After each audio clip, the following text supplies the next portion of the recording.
The Brewers came out swinging. It was Milwaukee's dream start, a leadoff blast that shook the night. For a fleeting moment, hope roared. But then the Dodgers did what champions do.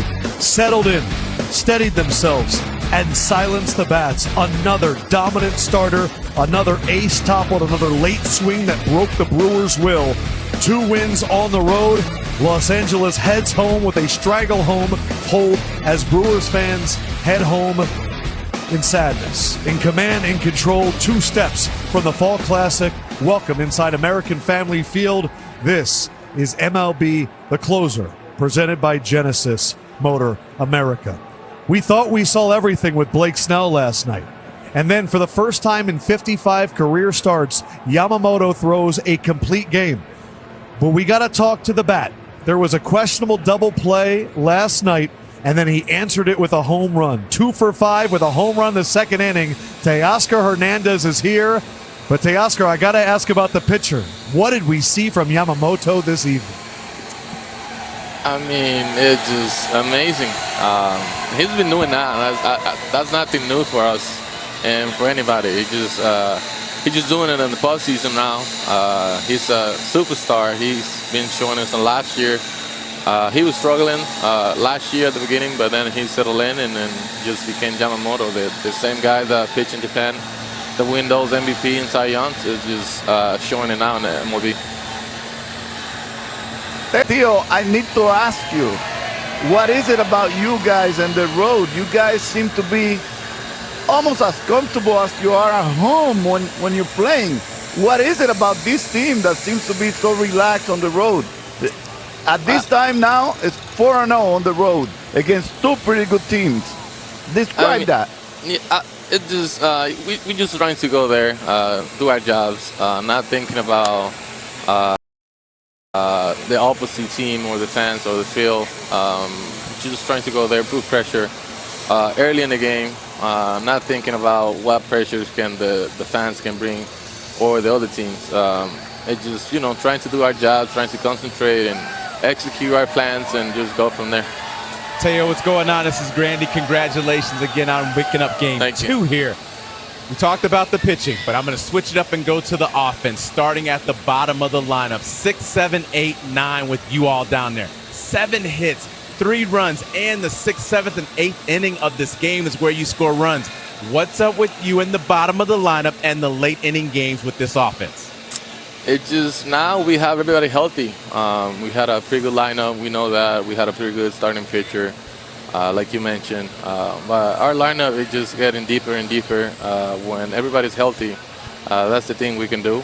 Even though the first 4 hitters haven't done the best that they can do. But it's there. But we all trying to get good at bats, get on base for the next guy, and just keep the line moving. Teo, earlier I heard you call Pedro your daddy. I just want to remind you that you're his daddy. Just make sure we get that right. You know who's your daddy. I know. Teo, it hasn't been any time recent that a team has won back-to-back World Series. The last opportunity was the Phillies in 08 and 09. I know it's something that you're not supposed to talk about, but it's in the back of your mind, no doubt about it.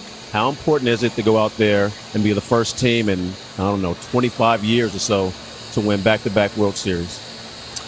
You know, we don't think about that every day, but that was our goal. Our goal was to get back to the playoffs, trying to get back to the World Series and just bring another championship to LA. We all know it's not going to be easy. It's not easy. That's why it hasn't been done in a while. But that's the last goal. But we're just gonna take one game at a time and just keep going. Fastball hunter Max Muncy, most postseason home runs in Dodger franchise history. Did you know that? Yeah, I knew I was tied last year with JT and Seager, and you know, it kind of means a lot to me. But the biggest thing is having so many opportunities to perform in the postseason and perform in the postseason. Yeah, to me, that's been the biggest thing ever being a Dodger is you get to play in the postseason every year. I mean, you had such a delayed reaction on that home run in the 6th. How much of yesterday's craziness played into that? Oh, I thought he caught it again because I didn't see the ball bounce, so I thought he came down to it again. I was thinking about just running straight to center field and taking him down. but you decided against it. Yeah. You worked your butt off, Max, to get your body right and healthy because you love this. You love October. How's the payoff for you? It's unbelievable. This is why you play baseball, is to get here, to play in this moment, and you know, coming out here with 2 wins on the road. That's huge, and our starting pitching, unbelievable. Yeah, 8 from Blake last night, and now 9. What can you say about the way they worked tonight? It almost felt like Yoshi said he had to one-up Blake last night. And he did. Yeah, he did. He went the full distance, and yeah, both guys unbelievable. Had a really good idea what they want to do, and for Yoshi, giving up the leadoff homer to not let that phase him at all is incredible. Congratulations, Max. Thank you.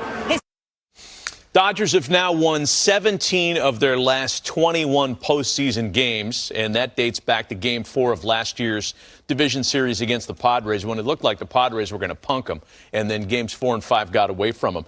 They can beat you in so many ways, and I remember saying this as we were getting out of September, Peeve. It's all played out just like they wanted it to. They got through June and July with their non-superstar starters. They cobbled together innings. They got guys healthy. Shohei carried the way offensively. Everybody's healthy at the end of the month. Who cares that you didn't have best overall record and home field advantage? They're that good. They can win that way, too. And it's all set up for them perfectly so far. It really is. It just shows you the depth that they have to be able to weather the season with the starting pitching not being healthy. It says a lot about them and the depth that they have organizationally. Then the lineup, they just have so many different guys that can beat you. Yeah. It's too experienced. It's too deep. If it's this guy, was it Freddie Freeman last night? Tonight it's Teoscar. You just have no breathing room. When you got guys like Tommy Edman and Kike down at the bottom contributing, where do you go for your outs? Edman had a couple of hits and an RBI in Game 2 tonight, and after the Dodgers win, visited with Kristen Watson. Tommy, what Yoshinobu Yamamoto did on the mound today to throw a complete game in the postseason where the stakes are higher, it's so much more intense. What was it like just playing behind him tonight? Incredible. You know, nobody does that. You know, you have starters in the playoffs, usually go 4 or 5 innings now, and we had Snell go 8 yesterday and Yoshi 9 today. It's incredible, and it's so much fun to play behind. You've obviously had success in the postseason, but what is it like when you can get it, the tone set from the starters with guys like you mentioned Snell, but it doesn't stop with him. It's Yoshinobu. It continues with Tyler Glass now, and it feels like the list goes on with this team. Yeah, you know, when they keep throwing up zeros, it makes it easy on the offense. You know, all we have to do is just keep piling on, and they keep them where they're at, and you know, it kind of frees us up to have, you know, good at bats and just keep on scoring runs. Not this a lot. Shohei Ohtani finally came through with a hit and an RBI. He's just 5 for 35 in the postseason so far. Homers for Teoscar and Max Muncy.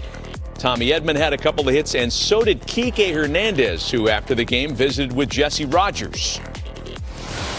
I mean, I watched Yoshinobu do what Yoshinobu does, you know. He was filling the strike zone. He was in command.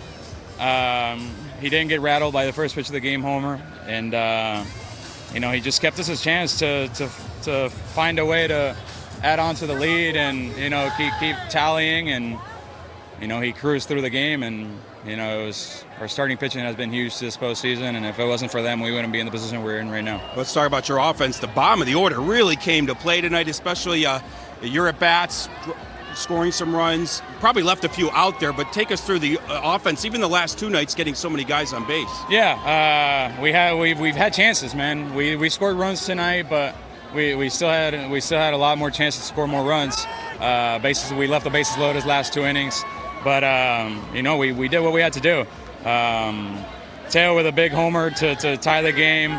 Me finding a way to get on base with 2 outs. And then Pajes, you know, he's due. It's just a matter of time. And I'm really happy for him that he was able to get that double to give us the lead. And then after that, Muncy, this time hitting the ball over the fence where Freely couldn't catch it. And then some big insurance runs from Tommy and Shohei with some big at-bats there late in the game that allowed Yoshinobu to get more comfortable and keep cruising. What's that feeling? We see it in the American League, the road team winning the first 2 games. Now you get to go home to attempt to close this out with 3 chances. Oh, man. Baseball is baseball, whether you're at home or on the road. You know, we played at some rough environments as far as Philadelphia, and here in Milwaukee, this place gets rocking, this place gets loud. And, you know, for us, it's just figuring out ways to win a ball game. Even when we're not slugging, we hit homers tonight, but we still found ways to manufacture runs without the homers. Thanks. Congratulations. Thank you. Kike's been such a great postseason performer for the Dodgers. Most games with a hit in Dodgers postseason history.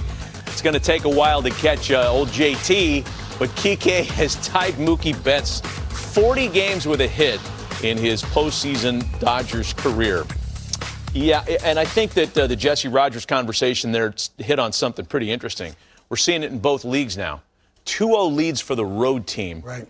Going back home. Seattle's got that luxury. They win 2 out of 3 at home and it's over. Same set of the Dodgers. We have a full 1-hour edition of MLB Tonight coming up where we're really going to get our hands on this. But if you had to think that one team was better equipped than another to come back 0-2 on the road, would it be Toronto? Would it be Milwaukee? Because right now I would lean towards Toronto simply because of the dominance that I just saw out of the Dodgers. 2 pitching performances back to back. And you talk about the Dodgers lineup, how deep it is. There's a lot of guys in that lineup that might not be able to fill into all the other clubs' 3-4 spots, but they would drift into a few of them. You know what I mean? So Peave already hit on a little bit. You make a pitch, you get somebody out, and he goes, okay, here he is. There's no chance to take a deep breath. I got through that. No, you didn't get through it. Teoscar was hitting in the 3-hole. Right. He's down in the 6-hole tonight. Right. To answer that question, I don't know that neither team does, to be completely honest with you. Milwaukee, who did they beat? I mean, you're now Mizorowski. Does he come out and somehow throw you a big game, get you back in this series? Quintana can come with some of that experience and keep them in a game, and they could somehow, against Ohtani and Glasnow, get them to go 4-5 innings, getting a bullpen. Now, I think you've got some winnable games in Milwaukee. The Toronto offense can get going, but with Brian Wu waiting in the wings after what I've seen from George Kirby, I really think both of these teams, as we know, backs up against the wall, and I think both of them are going home probably pretty soon. Shane Bieber in Game 3 for Toronto. Bieber and Scherzer have to show up in Max ways Scherzer, who hasn't pitched in a month. Yeah, they're up against it. The Toronto Blue Jays are up against it, as the Brewers are. So for those that were hoping for like a Davy and Goliath-style World Series, you're going to get 2 Goliath-y type teams if this trend continues. The Dodgers are an unqualified Goliath, and Seattle's loaded too and playing really well tonight as well, or they continue tomorrow. I want to talk about the Milwaukee lineup for just a sec while we wait for some more postgame press conference sound. Everything had to go right for the Brewers. We heard that they don't slug. We get it. We see it on paper. Churio hits a leadoff homer tonight. That's the only run they score. First pitch homer. That's the only run they score. Not to put it on one guy, but Christian Yelich is 5 for 26. Not many hitters are doing much of anything. How much of it is great Dodger pitching? How much of it is pressure on a young lineup that's never been this far before? I think in a lot of cases you always say, okay, it's a combination. I'm going to lean more 70-30. It's the Dodgers pitching performance that's got it going on. But it's human nature for these guys know what they're up against. They saw what they saw against Snell. Yamamoto's out there on the bump today. So these guys are probably gripping the bat a little bit tighter.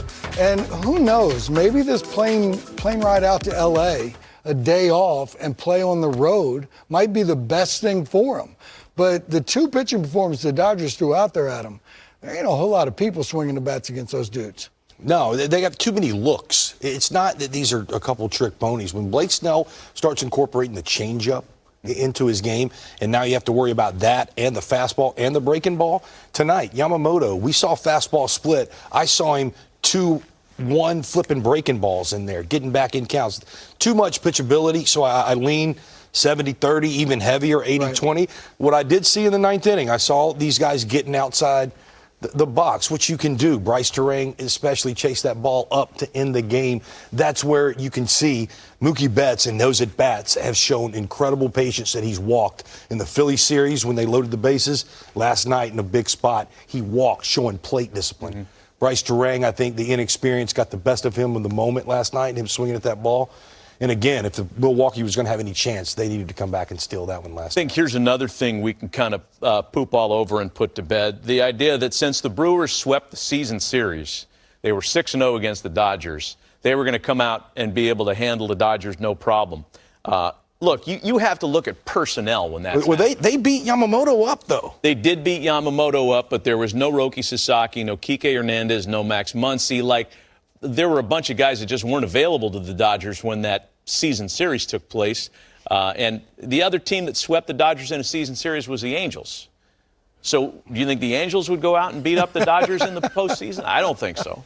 I think it shows the parity of our sport. I think that you can show on any given night that any team can walk into anywhere and beat them, especially when they're down a couple men in the regular season, which happens. Yeah. But when you put these teams at full strength, this is truly David versus Goliath. When you're talking about just a payroll, Yamamoto, that guy who started tonight, makes more than Milwaukee's teams made for the last 5 years. It's pretty close, actually. Pretty close to being right. Yeah. David versus Goliath here. So let's listen in to Pat Murphy, who's about ready to start his post-game comments. Murph, just the way Snell and then Yamamoto have been able to be in complete control and kind of dictate the at-bats through the duration of the game. What have you seen specifically tonight? I mean, they were both great. You know, both those pitchers were as dominant as two pitchers have been. You know, we chased way more than we've chased all year. We've been the best in baseball at not chasing. These pitchers brought out the worst in us.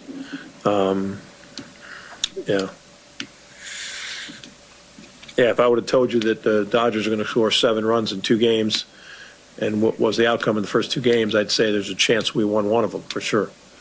You know, our pitching is beat up, you know that. I mean, it was the emotional series with the Cubs, and then our pitching's been, so we weren't as sharp, but I thought Freddie pitched well. And, you know, I thought Ashby came in and did a great job. Gasser came in and did a great job. Anderson came in and did a great job. So we had some good performances, but offensively, you've got to grind out at bats, and that's what been our forte. The ball strike has been really at the core of our offensive success, and sometimes great pitching brings out the worst in you. A few more from Murph. Right up in the front, and then go back to Kurt. Next. Did Freddie have to convince you to stay for the 6th, and was that a tough decision? No. He was throwing the ball great. You know, he gave up 1 pitch in the 6th. He gave up a homer to Muncy on a 3-2 pitch, missed his spot. But, I mean, Muncy's got the most home runs in Dodger history in the postseason. So, you know, he's a very talented guy that's seen Freddie a bunch. But, yeah, that wasn't the difference in the game. He went out there and did the job. Anthony. What is your pitching plan now for Game 3, whether it's Quintana or otherwise? And more generally, after having used as many guys as you've had to, you know, how do you feel about your staff overall? I mean, it's like anything else. You know, like if you're trying to go for it and win it all, because it's a 3-run game or a 4-run game, you're still trying to win. You know what I mean? So anything can happen. So we use 6 guys. And we used a lot of guys in a 5-game series against the Cubs. So we're more depleted than the Dodgers are, but none of that matters. It's about playing. Whenever we play them Thursday, it's about playing Thursday. Everybody will be available, with the exception of Freddie, and we'll attack him. Yeah. Most likely he's going to pitch, but I don't know who's the bulk yet. We'll see. We've got some options there. Jared. Given the way postseason baseball has been played in recent years, how surprising was it to you to see 2 starters pitching in the 8th and 9th inning of playoff games 2 days in a row, and what does that sort of mean for the rest of the series? When they're that's a good question. When they're that good, you know, it is surprising, but they're that good, you know, and they were dominant. Both guys were dominant for 17 innings, so hats off to those 2 guys. They deserve all the credit.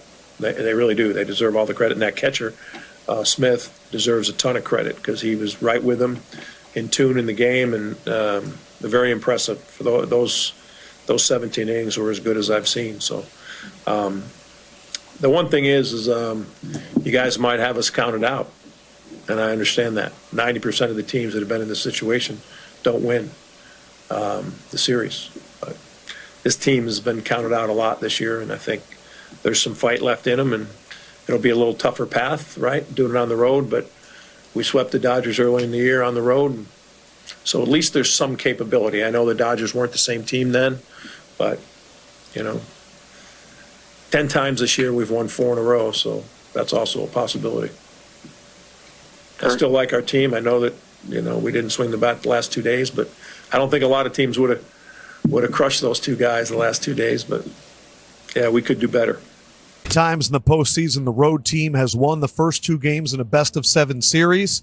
25 times that team has gone on to win, so just under 90%. Jimmy, what is it going to take for the Brewers bats to come alive, other than they don't have to face Snell and Yamamoto for the next 2 matchups? Well, they got Glass now and Ohtani.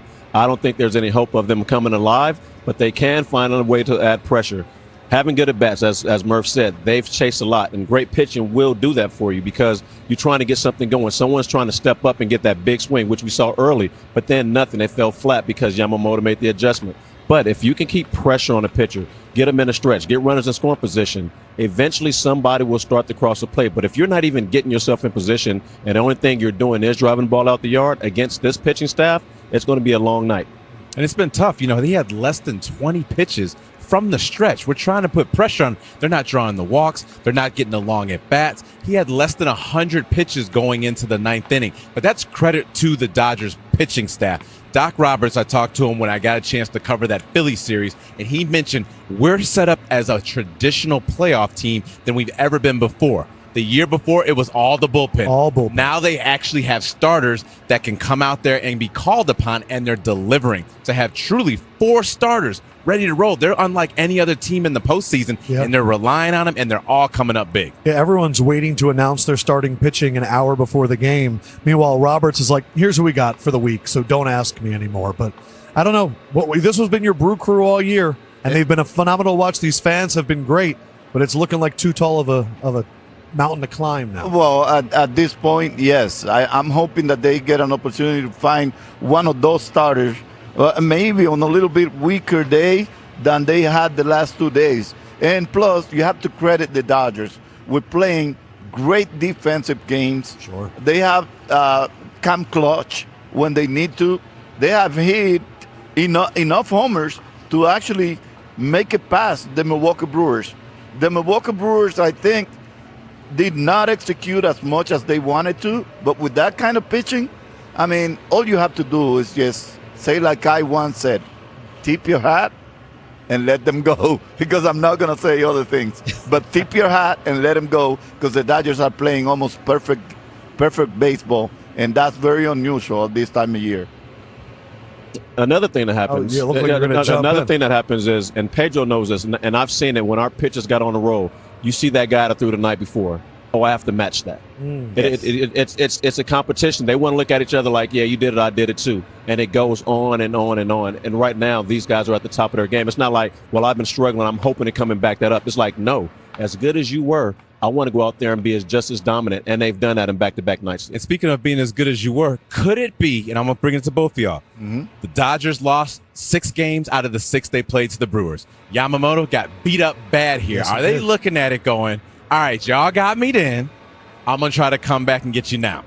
Well, I'm gonna answer first. You heard the interview for Blake Snell. He says, "Hey, they're not regular Joes to us. I'm not believing They that. beat us in the 6 regular season games, so they were well aware that they had their number during the regular season. But once again, you take the regular season and throw it out the back, and you start brand new games in the postseason. So this is what the Dodgers came to do. They're not taking them for granted or any lightly. They're coming after them." And going with that, sometimes you take a team too lightly. Like, we're the Dodgers, they're the Brewers. You come to a city, which we call those sleeper cities.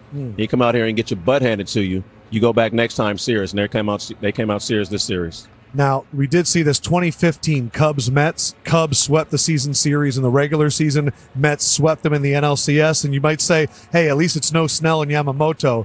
We did see Glass now, Game 4 against the Phillies, 6 scoreless, 2 hits. They just keep coming. And we're not even talking about Shohei Ohtani. But who is Pedro's papa tonight?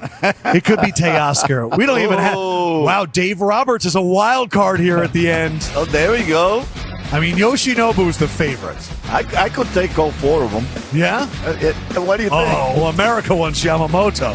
I think your mommy only wants one daddy tonight, Pedro. That's what I Take think. it easy That's on what I Mama think. Hernandez. We'll find out. Pedro's daddy as we wrap up the closer. Coming up next. お疲れ様です。To both the left-handed hitters and right-handed hitters, it seemed like you went inside a lot. Was there anything that you saw maybe yesterday in Snell's game, or maybe did you take anything out of your last start here that made you think that that was the way to go? 右打者、左打者に関わらず、今日インサイド攻めが結構多かったんですけども、昨日のスネル選手の、投球とか、その前のゲームからちょっとプラン立てた感じですか。マークコーチとか、ウィルの意見とか、いろんな意見を足しながら、組み立てをしました。はい。I, just communicated with the coach and then also Will Smith before the game, and then we planned at the game how to attack. More in English for you. Go to Jack in the middle, third row.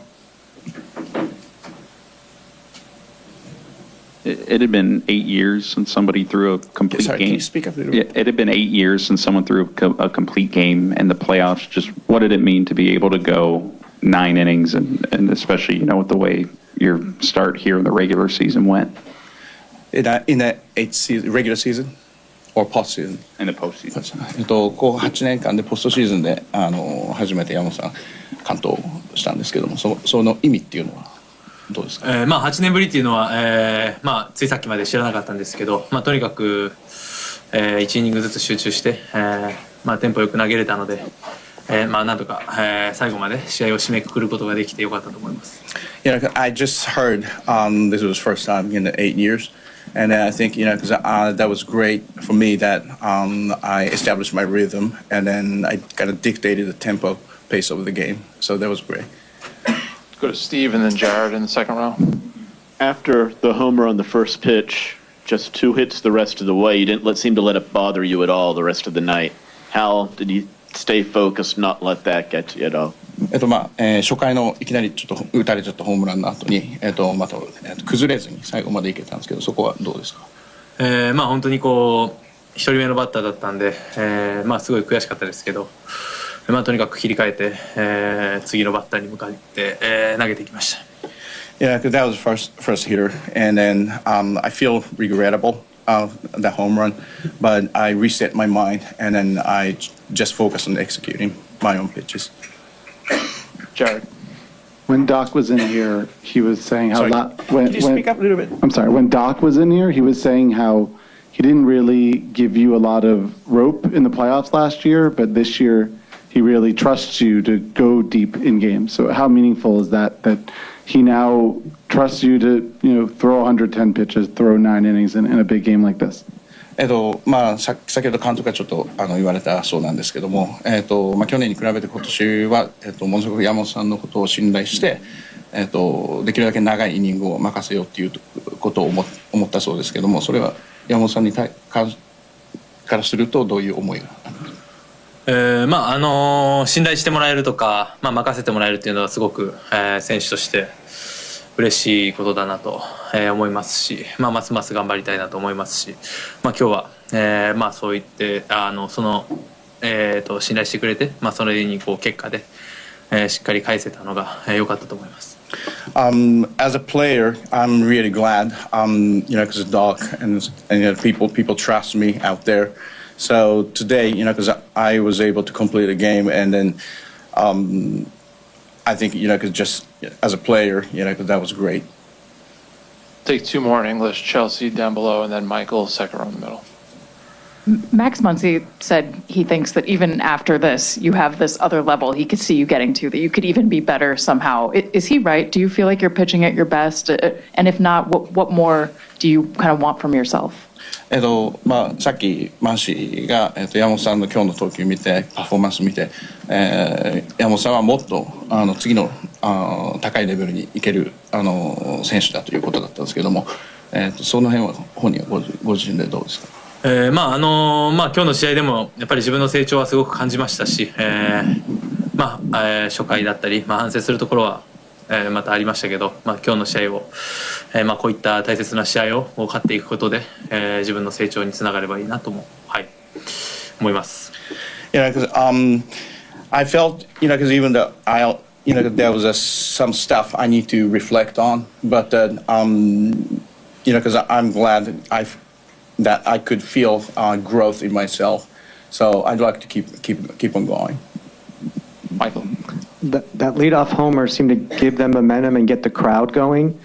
How nice or important is it that Teoscar Hernandez responds with a home run in the top of the second, and they give you the lead so that when you come back out to the mound in the second, you're now pitching with the lead?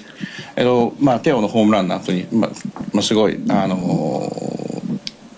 またすごい歓声が出て、相手のファンからの歓声があって、その後にまたマウンドに戻って集中するっていうのはどれだけ重要でしたか？初回に打たれたのを、すぐ取り返してもらって、同点になったので、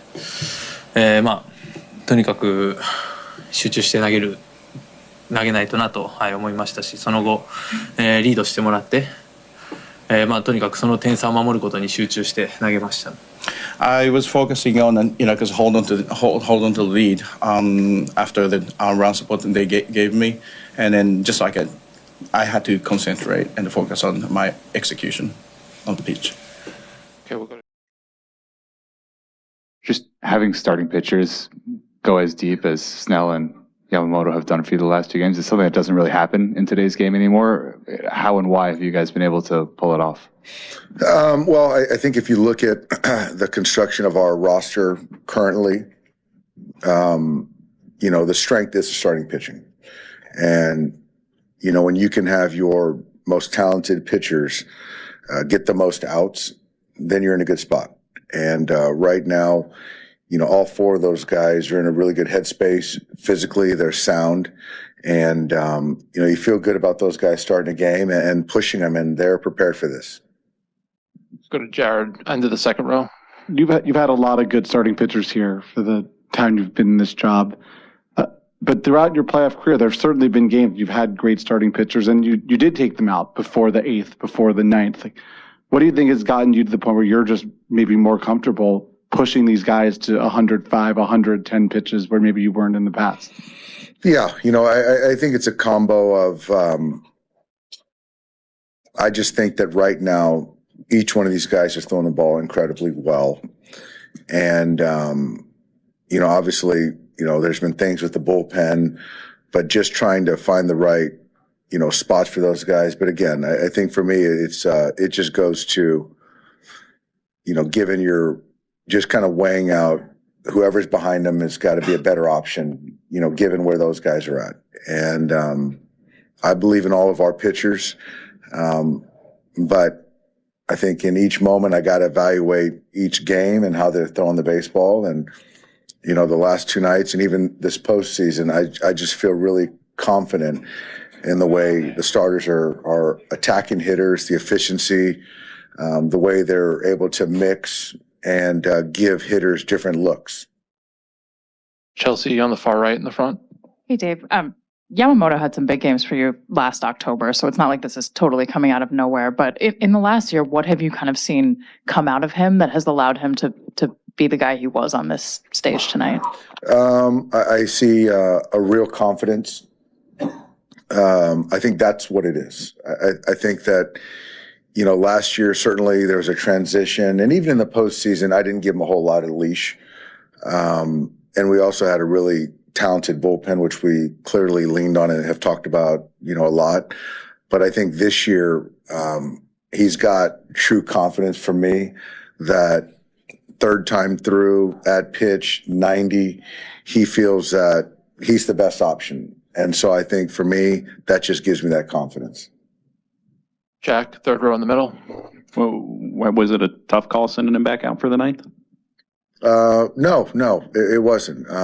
It was it was a hitter to hitter thing. We had Vesia behind him, but just the way he was throwing, I felt really good about him starting the 9th. And then what was with the mound meeting in the 5th when Will called out Mark? It seemed like no, I was like, I didn't know what was going on, and I think as I learned more later, it was Will thought there was a little confusion and he didn't know if there was something physically wrong, and so they just ended up turning that into a mound visit. Steve, second row. I know it was kind of an anomaly, but the last time he had pitched here, he didn't make it out of the first inning. Then tonight, first pitch, homer, it didn't seem like it seemed to bother him at all. Nothing. Just how is he different now than maybe when he was here, even in the summer? You know, I think in totality, the season was fantastic. Obviously, with the postseason, the focus is heightened. It's just, you give up the first pitch of the game, you give up a homer, and then you go out there and then you throw a complete game. Was in complete command the entire night. And so I can't really speak to that outing, but, in the regular season, there's going to be good ones, there's going to be bad ones. But right now, like I've said, our entire team is playing the best baseball we've played all year. The focus, the concentration level is at the highest, and we're peaking at the right time. Dave will finish up on the left side, second row. Churio got him on what looked like a pretty good pitch, first pitch. How impressive was it for him to just shake it off, go back to getting ground balls, go back to the plan right away when the crowd's buzzing, everything seems to be going that direction? It was, but that's who he is, and that's who kind of all of our guys are, and even those guys take a lead and we just don't panic and we keep taking our at-bats, and Yamamoto resets and manages that inning, and I think he just walked one tonight. So it just kind of speaks to, obviously talent. There's a lot of talent in the room.